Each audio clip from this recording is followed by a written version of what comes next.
even by a god. The Greeks had one rather democratic thought about their way of philosophy, namely that their deities were never impervious to the consequences of their own misdeeds.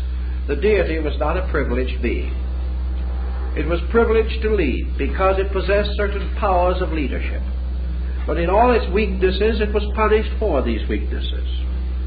And in this punishment, we find the ancient pattern of society rather carefully maintained. Among the other deities that come into our consideration, therefore, we should consider the monads, or principles, or powers, represented by the 12 laws that the Greeks had perceived, or had dimly sensed to be somewhere within the nature of things. Over the physical life and light of nature, they placed the power of the sun. They made Apollo the common sign of light. And they placed in Apollo the conflict between light and darkness in all of its forms. Therefore, while it was a solar deity, it was also the symbol of a strange, polarized nature. For in the case of Apollo, we had this deity under the law of day and night, under the law of darkness and light. We also had Apollo as the slayer of Python, and the Pythian oracles at Delphi, in which the god Apollo spoke in an oracular manner, in hexameter verse, through his entranced priestess. Apollo was therefore more than merely a sun god.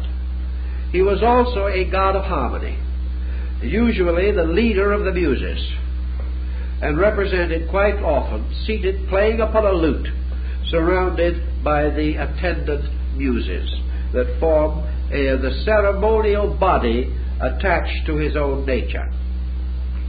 The muses also have their parts to play in things, because the muses represent the breaking up or interpretation of these art instincts into their various specified attributes. Apollo, then, as a principle of light and as the fountain of harmony, has to present both the unbalance arising from conflict, as in the case of overcoming the Pythian serpent, but he also has to be the reconciler and coordinator of all differences and confusions.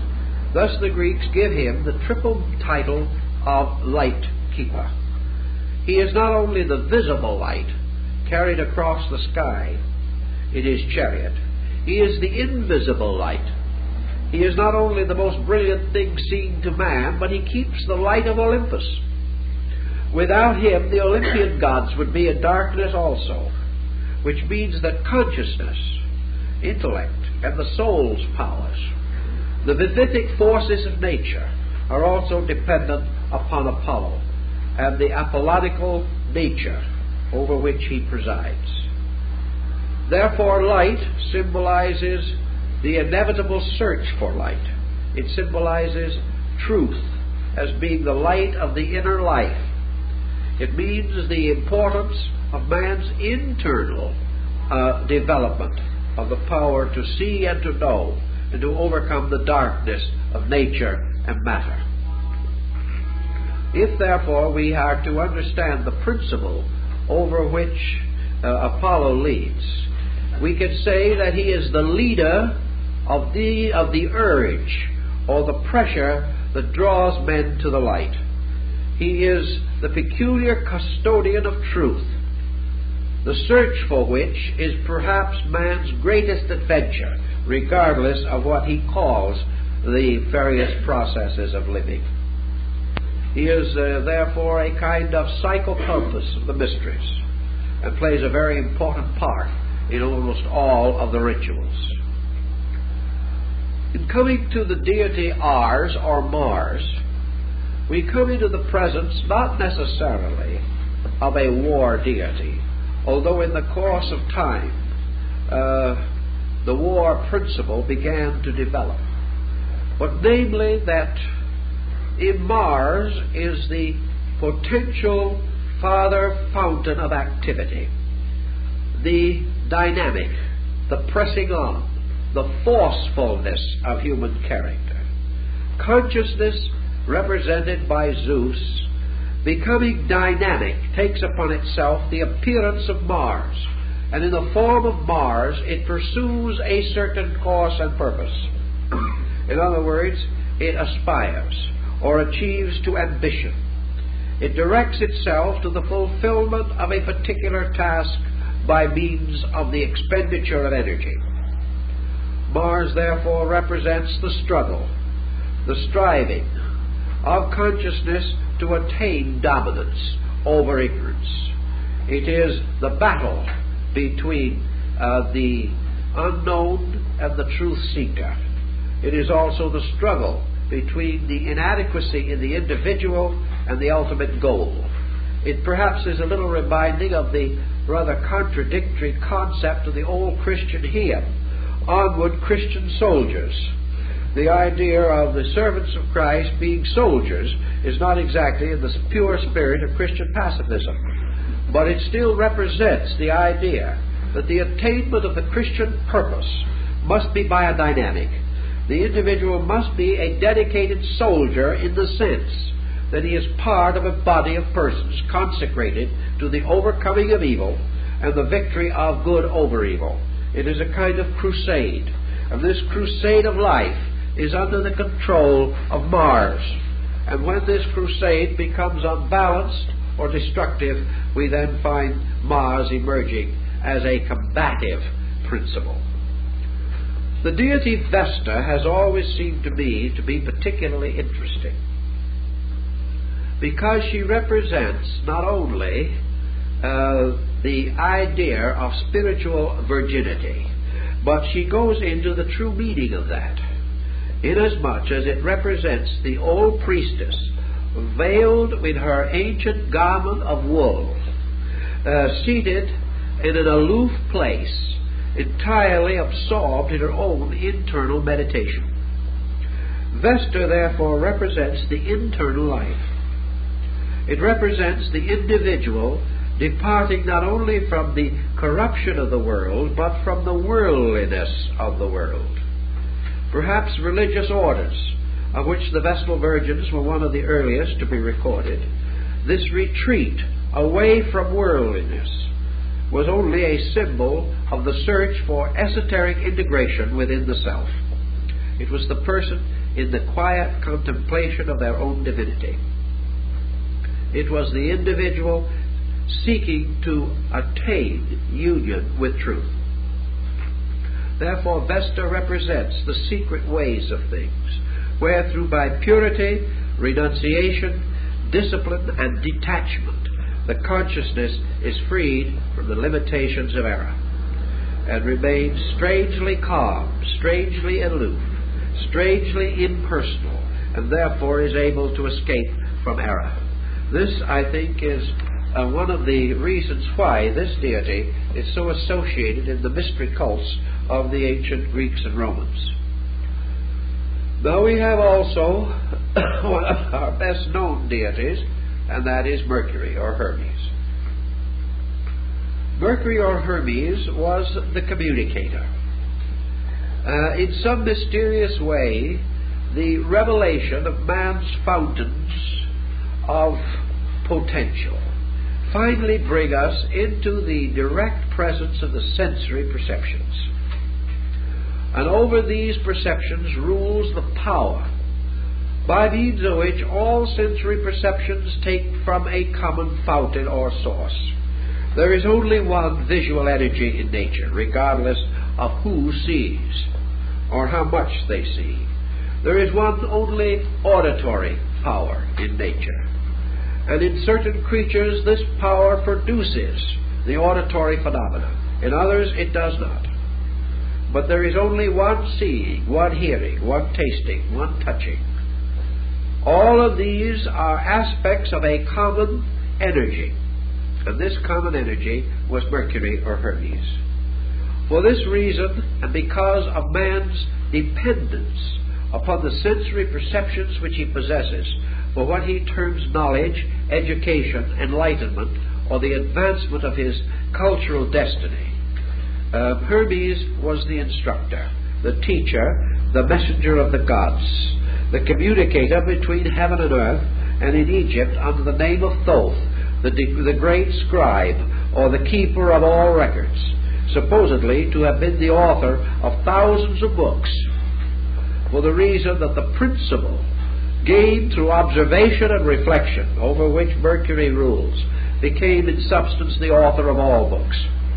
All things of an intellectual, sensory nature arise from Mercury, which also bears down upon us with the impulse to communicate, so that if we become too loquacious or too easily desirous of sharing either our knowledge or our ignorance, we do so by virtue of the mercurial principle. This tendency to communicate, to share, to seek to escape from isolation into a common comradeship of purposes, all these problems and pressures the Greeks recognized and personified under the nature of the deity Mercury or Hermes. This deity was also regarded as the god of thieves, which is not particularly remarkable, for is not ingenuity the basis of thievery? Is not our knowledge the thing that is making us today perhaps the most corrupt of all peoples? We wonder if that is an exaggeration, but after all we know that more of our knowledge is used to advance selfish purposes, perhaps at the expense of each other, than is actually expended for common good. Therefore it is not impossible to conceive that Mercury, by making man smart, also makes it possible for him to be dishonest, with a greater measure of efficiency and with greater thoroughness and more profit to himself and greater loss to his victim. In any event, not only in the ancient times but as late as the Middle Ages, Mercury was worshipped as a deity of thieves and also as the messenger of the gods. The next principle that perhaps we should give a pause to is our old friend Vulcan. Now, Vulcan was the smithy, the Tubal-Cain of the ancient Greek pantheon. He was the god of the subterranean fires and things. He was the keeper of the smoldering pressures. And I think that it perhaps would be as well as anything else to suggest that under the heading of Vulcan, we now list those subconscious instincts which more or less occupy our own underworld, which break forward into our objective through the great combustions of our emotions, as in our complexes, frustrations, and neuroses. And that by means of these frustrations and by means of the volcanic principle, these pressures create armament and defensive weapons to protect or to arm the various attitudes and principles that we hold on to, so that actually this subconscious is forever arming our objective life against honesty or against the solution of the problems created by the subconscious itself. If it only produces an excuse, there is very little difference between an excuse and a good shield, because they actually represent defensive armament. Anything but admit the fact, escape or evade, or perhaps build subconsciously such heavy patterns of tension and pressure that we can no longer discover our own natures. In any event, not only was Vulcan drawn into these kind of problems, but he also acted as a kind of smithy for the gods. He was the one that was called in on a number of occasions where tasks of unusual nature were required. He likewise had to do with the release of the powers of nature, the secret or hidden powers of nature. And it is quite possible that under Vulcan likewise would belong the entire theory of atomics, because he was the keeper of the secret powers, and he is the one who made the thunderbolts for Zeus. He provided these thunderbolts. And remembering that all of these deities representing embodiments by law, if Zeus or consciousness orders the thunderbolts, then Vulcan, or the natural machinery of life, must produce them. Because all of these deities must obey Zeus, because he is the consciousness by means of which they can fulfill his duties. And as he is consciousness, they have nothing with which to resist him. But if he demands of them that which is unreasonable, he then may cast himself into Tartarus for ages to come. But Vulcan indicates there is a tremendous combustion available, which the gods use for various purposes, and bring a terrible penalty if those purposes be wrong. Now we hear much of the moon deity, chaste Diana, the great mother of the Ephesians. She was the lunar symbol and principle, and she was called the goddess of the hunt. Now moon and imagination have always been curiously and wonderfully related together. The moon represents a certain part of man's psychic field. It represents the entire vista of imagination. The moon is the imager. Imagination is this peculiar metaphysical power which, like some sorcerer of old, waves a wand and the appearance of everything changes. Imagination is the very substance of the Midsummer Night's Dream, by which everything is a fantasy. Imagination places man in a world of fantasy, a world which can be a beautiful dream or a terrible dream, according to his ability to direct the power of imagery within his own consciousness. Yet imagery has more to it than merely self-deception or self-satisfaction. Imagination, whether we realize it or not, is the great power beyond progress and behind it. It is because only that we have imagination that we can ever exceed what we are now. Therefore, the lunar deity is forever exceeding itself. It is forever moving from the known toward the unknown through the visualization of imagination. And by believing all things to be possible, the moon makes many new things, not only to be possible, but to be actual. So the goddess firing her arrow at the stag reminds us also of the significance of the stag in alchemy. The stag, or the mysterious unicorn, which is almost identical with it, this timid creature that seeks forever to escape the weapons of the nocturnal huntress, who always hunts in the night, for imagination cannot function where the light of fact is too bright. This capturing of the stag, or the tying of the shawl around the unicorn's horn, is imagination ever striving to grasp pure idea and also to become identical with the substance of intuition. Intuition is the creature that imagination hunts for. It is the science which imagination seeks to discover. But very often, instead of capturing it, it destroys it with its shaft. Diana the huntress, her symbol in the human consciousness of man's constant visualization of things unknown, also presents a very clear picture of the understanding which the ancients possessed of many of these points.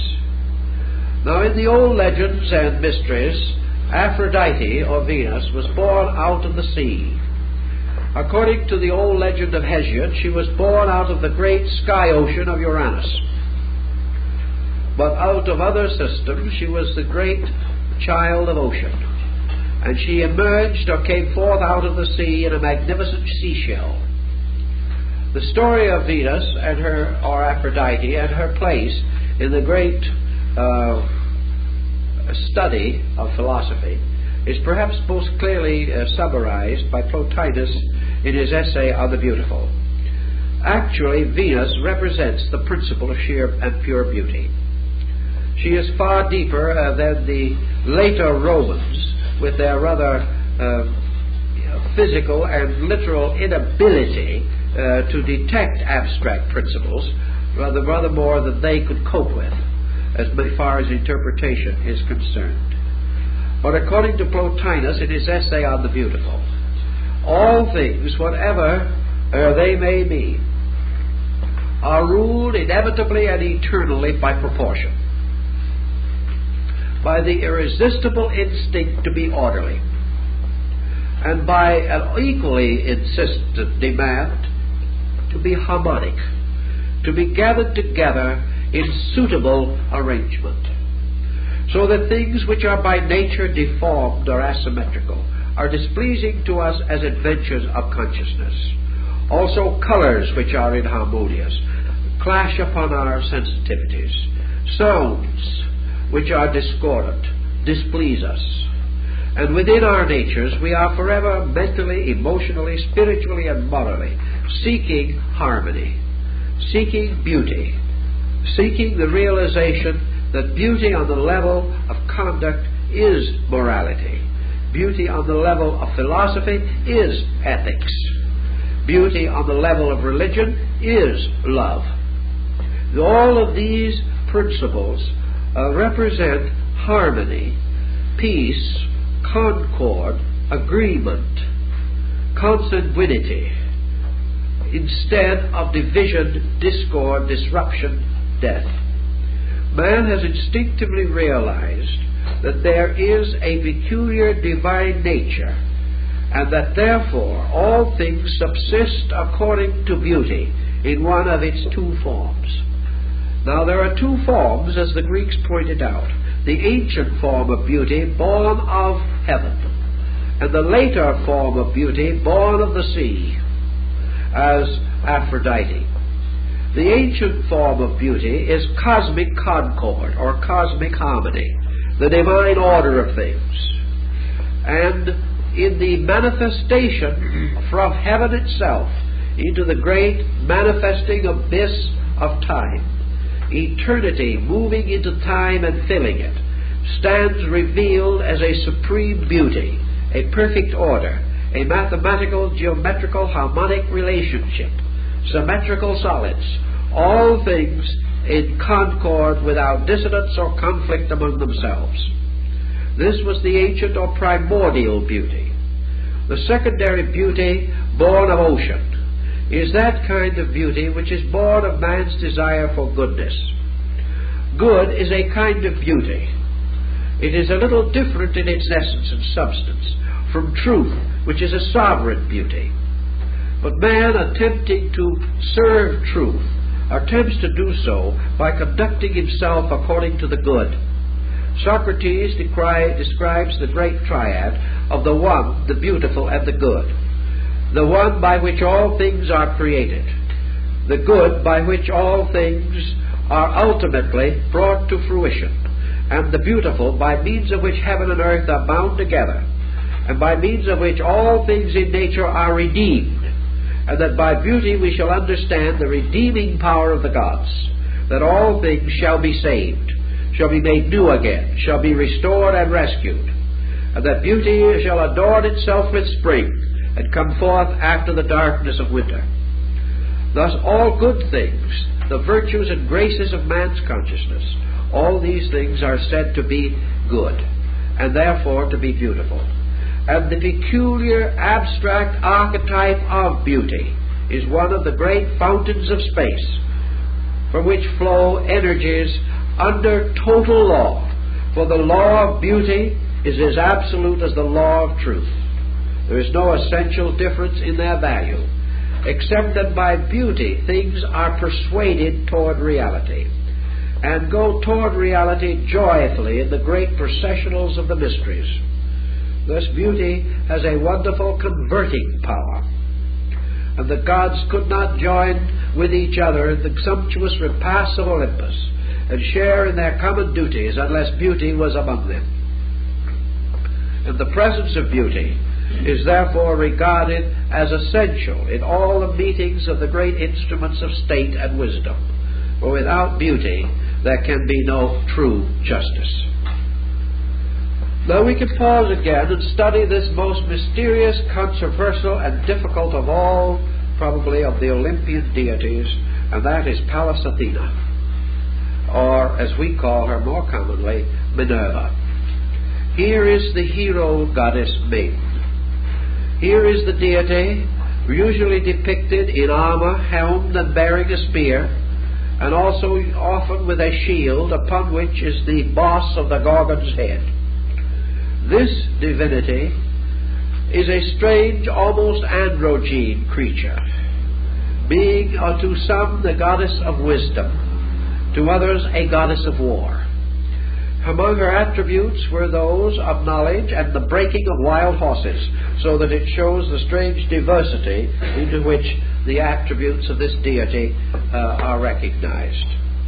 It is said that she was born from the head of Zeus, which broke open to permit her to come forth not only fully developed and full grown, but also wearing her armor and complete as she was to be.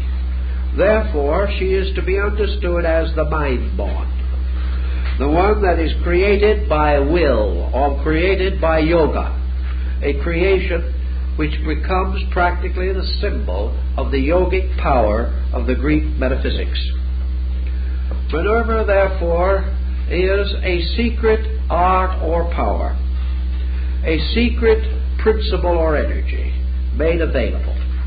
And in all principle and substance, I think we may say that she was the embodiment or the personification of the concept of the sacred arts by means of which man became as a god, knowing good and evil.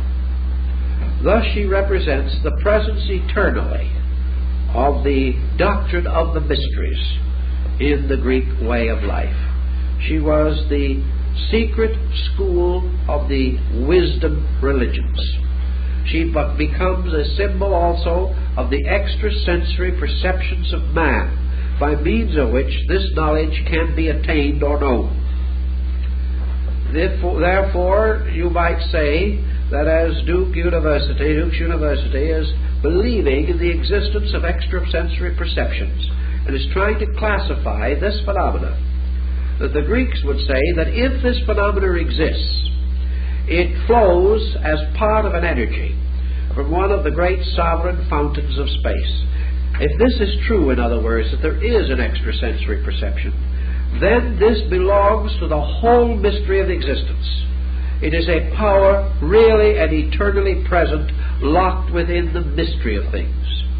And Diana, representing imagination or intuition, seeks in the lights and shadows of emotion for this, whereas Minerva, strangely aloof, the symbol of wisdom and the guardian of the great city of Athens, which was regarded as the repository of the glory of Greece. She represents the divine patron of learning. She represents the mysterious armed power that fights in the sky for those that are right. She is peculiarly sympathetic and close to her father, for she is of his mind and substance, having been born without union with any conflict within her own nature. She is not the progeny of conflict. She is born there of a kind of immaculate conception, having no discord or division within herself. Minerva is therefore a very interesting and important symbol, representing the secret knowledge contained within the entire story of the Olympian deities.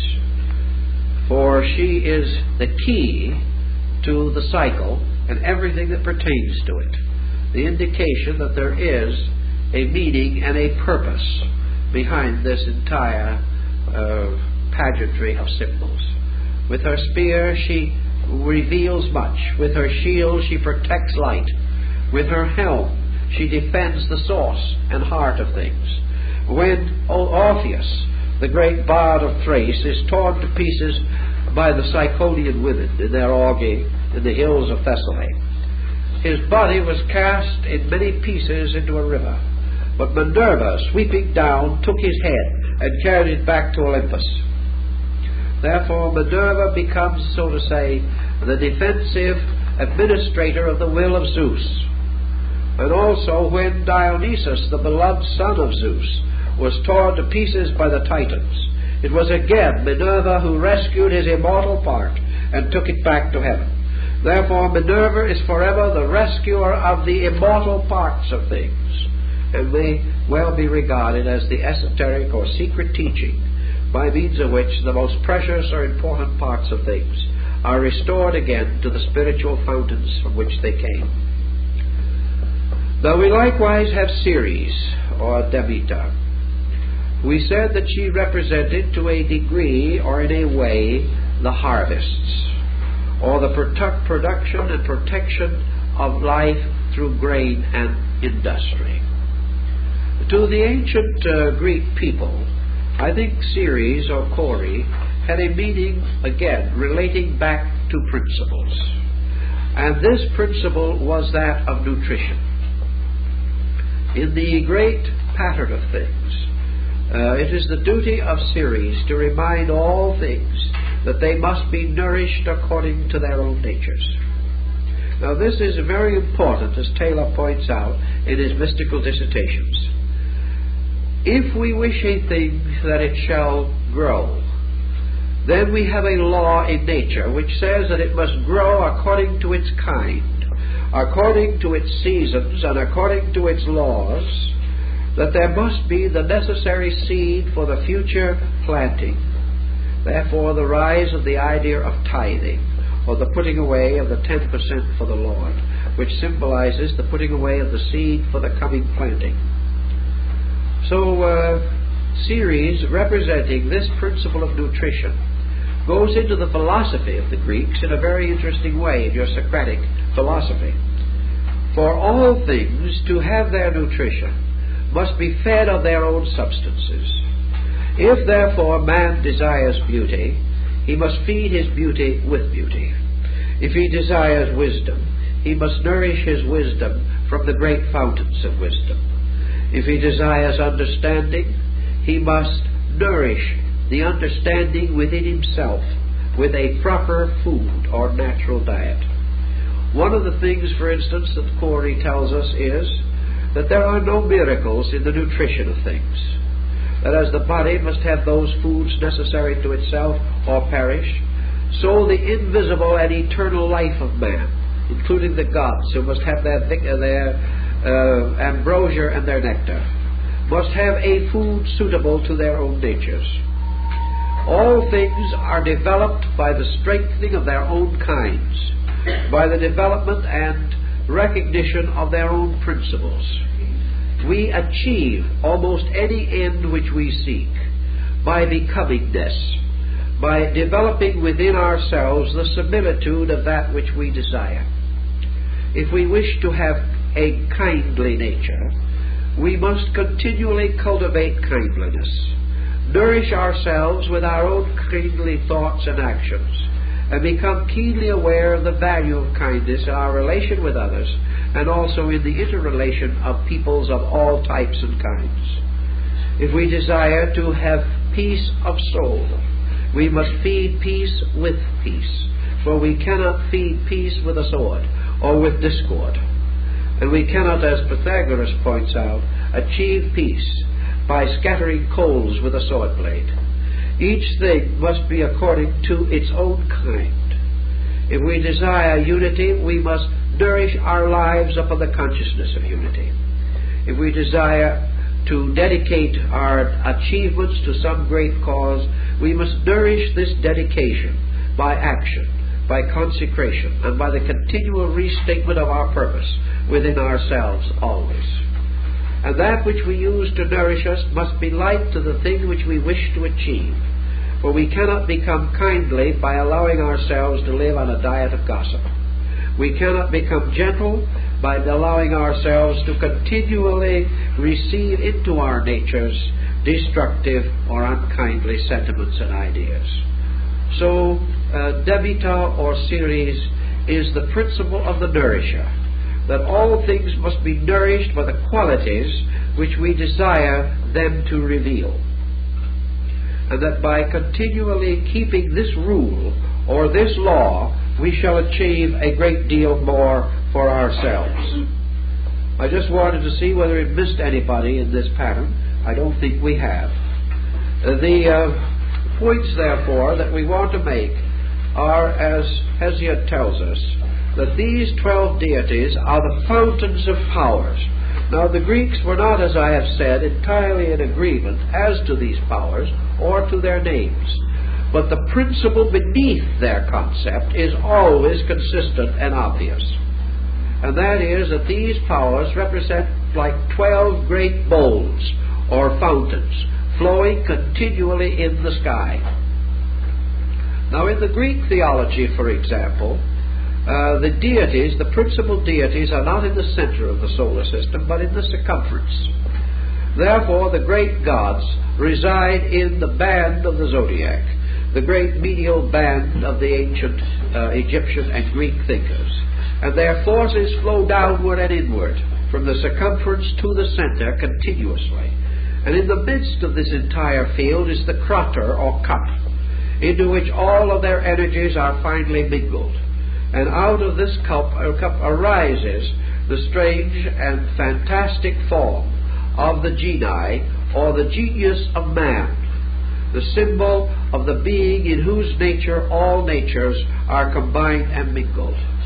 For as the myth of Dionysus tells us, in man's nature is the blood of the gods and the ashes of the Titans. Man, as he stands today, therefore epitomizes or receives into himself all of the mystery of the Olympian order, all of the strange cosmogony that has gone before, all the conflict and confusion of fable and legend, all the unfinished business of the ages is vested in man himself. To understand this is to rescue his own relationship with life. Man, looking into himself, has great difficulty in perceiving this. He looks into himself and he sees only mystery. As he looks into himself, he is not even able to be aware of his own inness. He is unable to be consciously conscious of any root or source within his own nature. And because his objective faculties blaze forth out into phenomena, his noumenal or internal causal nature is known only by mathematics, by statistics, by formulas, or by symbols. The ancients, realizing this, knew that man's greatest hope of discovering the innermost nature of his own being was to discover his relationship to the larger world, into which all the elements flowed which made up his own peculiar nature. So they gave us this elaborate creation myth, which can move inside of man and become a symbol of his entire coordinating existence.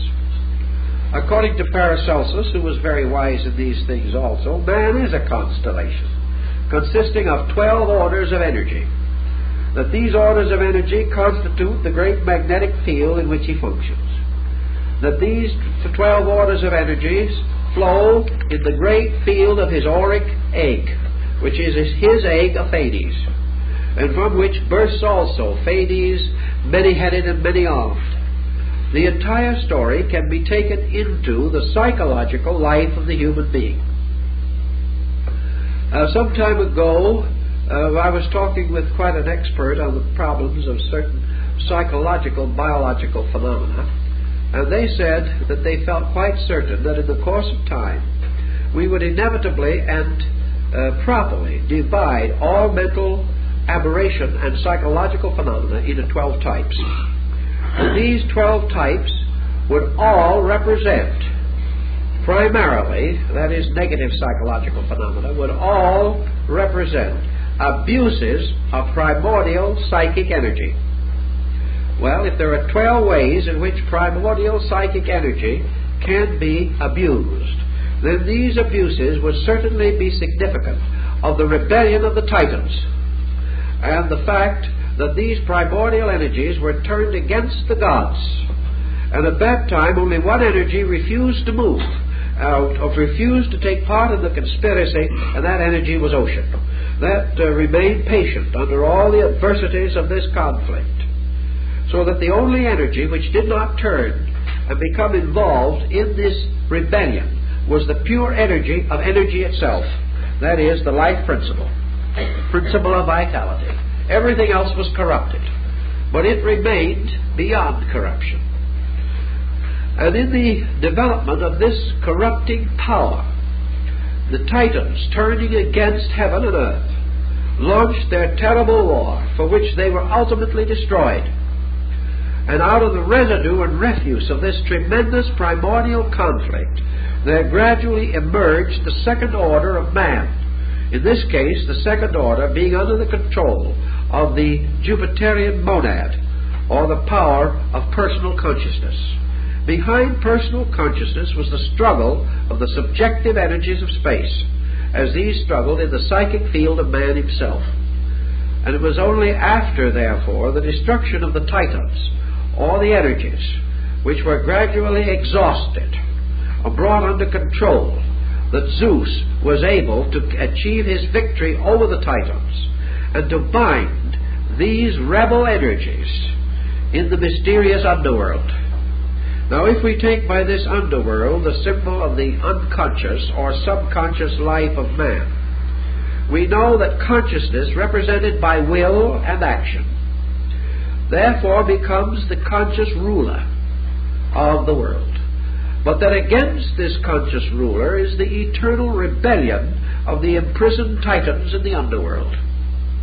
And that if for any reason Zeus relinquishes the power of his thunderbolts and the power of his lightning, or loses the skill and keenness of his all-seeing eye, there will immediately be a conflict. The Titans will attempt to destroy and may even endanger the balance of the world.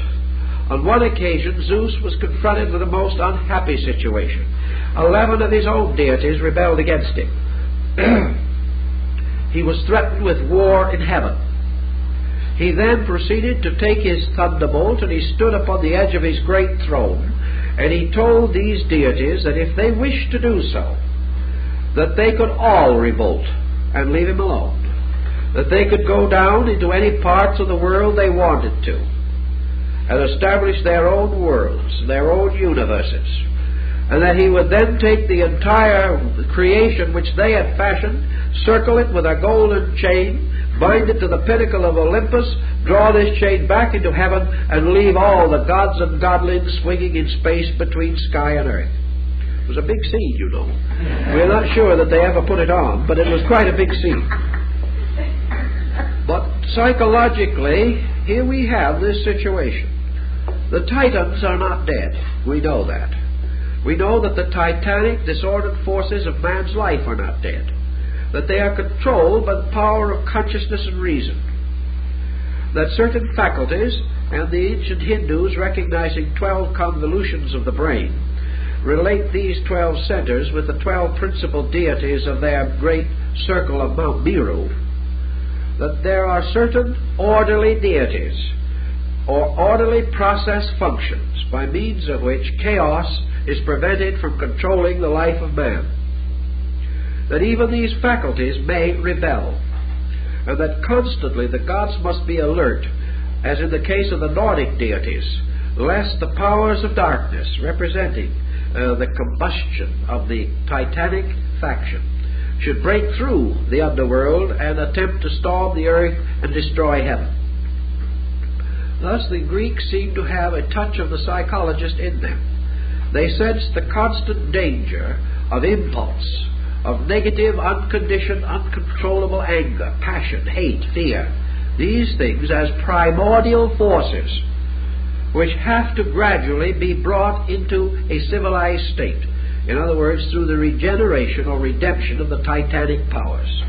Gradually the good Titans were reformed, but the struggle goes on still to prevent the consciousness of man from being swallowed up in the abyss of chaos as a result of disordered factors taking control over the organized life of the human mind. Thus the psychological drama is certainly well exemplified and well indicated in the Greek story. Actually, the gods do not seem to be very busy most of the time in the Olympian story. Someone asked the ancient fabulist Aesop what the gods did, And he said the principal activity of the deities was to lift up the small and to cast down the great. And this we see in history to be more or less factual in the development of our great social concepts. But actually the gods are not arbitrators or arbiters of anything, representing energies. They simply fulfill their own natures. These energies are not moral or immoral. They are not good or bad. They are not more or less. These energies are simply the fountains of life potential by which all things exist and are sustained and move toward their various destinies. The Greeks did not believe in good and evil spirits as we do. They believed in nature, in which various uses caused energies to be apparently good or bad, but that an energy was an amoral thing, something that had its own ways, its own purposes, and its own laws. To break the laws of an energy is to come under the retribution of that energy. To keep the laws of an energy means to have continually increasing participation in that energy. Therefore, through obedience, all things are attained. And the problem of balancing and integrating the forces of these patterns constituted the great secret of Greek religion and philosophy. Pythagoras and Plato and Aristotle were well aware of the fact that man, having 12 dynamic factors, must bring them into order. He must not only use them, he must prevent them from injuring each other in the process of use. He must therefore bind his Olympian deities together into one harmonious body of cooperating powers. And he does this by establishing the sovereignty of reason, by means of which he brings all other things into their proper relationships with each other. Philosophy is this coordinating factor. It is by philosophy that man learns how to unite variables and to bring them into enduring patterns of harmony and mutual reciprocity. It is only by philosophy, therefore, that the individual can learn the significance of intervals, intervals being the spaces between things. In this case, qualitative intervals. Here we have intuition as a kind of quality. Against intuition, we must balance judgment, another kind of quality. Against intuition and judgment, we must triangulate beauty, the man's aesthetic concept of life. These things must be discovered not to be contradictory in themselves, nor shall they frustrate one another, nor shall the service of one result in the neglect of the other. This means that man has to gradually balance all of these potentials until he lives in a pattern of their common harmonic cooperation. This was the Pythagorean and Platonic concept, that these gods or powers had to come through in man into expression, and that the perfect man, the integrated man, the safe citizen, is the one in whom all functioning powers are so balanced that there can be no conflict within the nature itself. If there is no conflict within a nature, then the conflict between that nature and other natures is also reduced. But the end of the Olympian order, as rising from the titanic chaos, is that from the titanic chaos of ignorance, savagery, and the lack of self-control, man must elevate himself to the Olympian order of cooperation, mutual assistance, understanding, wisdom, knowledge, peace, beauty, and truth. By achieving this empire, this hierarchy of value within himself, the individual achieves the security which he needs for the active participation in his own daily affairs. The Greeks, however, were not the kind of people who would make a tremendous job out of this. The Greek was a happy man. He was not dedicated in the sense of being a martyr. He had no intention of sacrificing everything that was pleasant in life for the cultivation of abstract virtues. But what he tries to tell us, and perhaps he is far righter than we realize, is that the life of penance, the life of spiritual misery, the life of constant unhappiness about values is not a good life, and not a life intended. That actually the harmony of these powers is inherent in themselves. Everywhere in space these powers do get along together, except in man. Therefore man is the battlefield between the Titans and the gods, and it is here that the great Armageddon must be fought. That this conflict is not in nature, not in heaven, not in earth, but in the imperfect nature of man himself. Therefore, that instead of fighting this conflict, the individual has merely to relax into a state of order. It is not that he must do certain things better than he is doing them, and other things he should not do. The key to the matter is that he should move directly and simply along the lines of the laws governing energy without self-deceit, without permitting false values to distort him away from the natural honor with which he is endowed. The deities, therefore, will give him their protection and their power. The wisdom of Pallas Athena is his, and she fights in the sky above him, as long as he preserves the simple, direct search for wisdom, a search which is not for a particular wisdom, that one shall know more of this or more of that, but the kind of wisdom that has the instinctive ability to discover the beautiful and the good in all things. A natural, simple relaxation away from excess. When man no longer is a victim of excess, that which remains is moderation. And all of the heavenly mysteries are linked in moderation. For in moderation all things can be used, but in excess all things damage each other. So the struggle for the Olympian order in man, to the Greeks, was the bringing of order in his thinking, in his living, in his relationships with others. And that through this Olympian order, as Plato points out, there will ultimately emerge the government of the world. For the government of the world is nothing more or less than universal government applied to the establishments of men. And until men reverence universal government in their own personal living, they will not support it in their community functions. So this pattern becomes the basis of all relationships and all laws. And next week we'll go on with some more of it, but it looks like the time is up for this evening.